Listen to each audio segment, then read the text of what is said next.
If, for example, you were to kill your grandfather, you'd cease to exist. But existing is basically all I do. So if you haven't seen my first video yet, I recommend you do, if only to follow my logic, as there are two laws I mentioned in my last video that will be used in this one. There will be a link up the top, so please take a look. There are 4 possibilities to the universe. It is actually an illusion, it is self-created, self-existent, or created by a self-existent entity. What I will do is I'll take on each of these possibilities and show which ones are flawed and which one makes the most sense. So considering my last video, this one should be quite obvious. You are not an illusion. Now, the universe may be an illusion, but you aren't. We know that we exist thanks to the work of Rene Descartes. The next one is self-existence. It is also almost universally agreed among scientists that the universe did not always exist. Things like cosmic drift and microwave background radiation show us that the universe didn't always exist and came from a finite existence, and do not go through an eternal process. So we can be sure that the universe as it currently is has not always existed. Now, there are people who argue about these next 2 points, and whether you realise it or not, these are actually the points you're arguing about. So please keep an open mind, and you might learn something. So next up we have self-creation. What if the universe created itself? Now this is actually a logical fallacy. From nothing can come nothing. How can matter come into existence by itself? It would mean that the universe would have to exist before it existed in order to create itself. That's a logical fallacy that contradicts both the law of causality and the law of non-contradiction. So we can rule out self-creation. So now we come to created by self-existence. Before we discarded the idea of a self-existent universe, however, something outside of this universe being self-existent is still a possibility. Now there are 2 different options that can come from this. I've decided not to tackle the differences because I want to keep these videos as short as possible and try and get to the main points, which is why I've not addressed a wide range of arguments. The 2 main options here are the multiverse and the creator God. Now I will say that I am a Christian, so I believe the multiverse does not exist.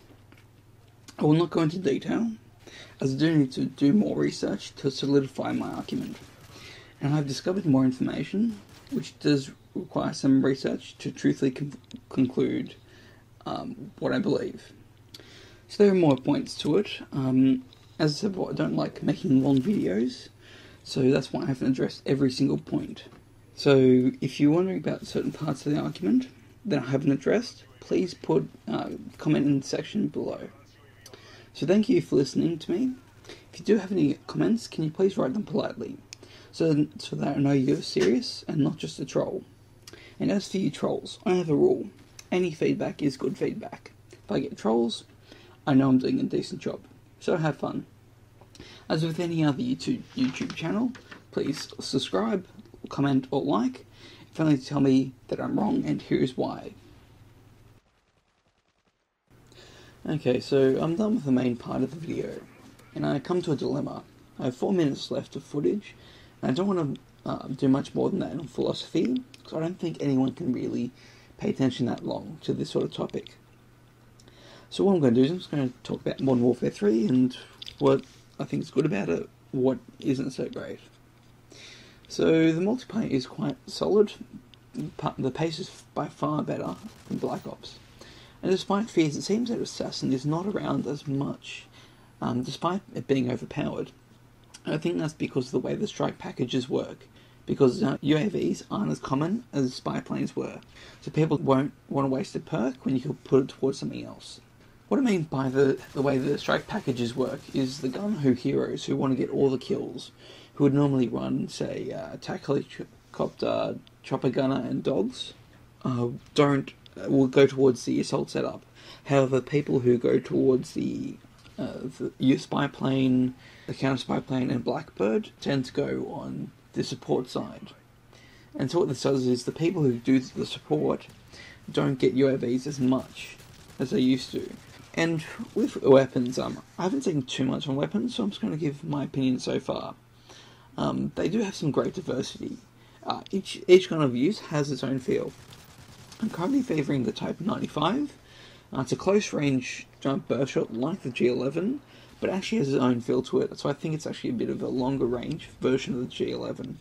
I was using the CM901. It's a good close-range assault rifle, nice and powerful. And the thing about the 95 is once you put rapid fire on it, the gun becomes a whole new beast. So if you like playing aggressively, like I do, it's a great close-range weapon. Medium range is pretty alright.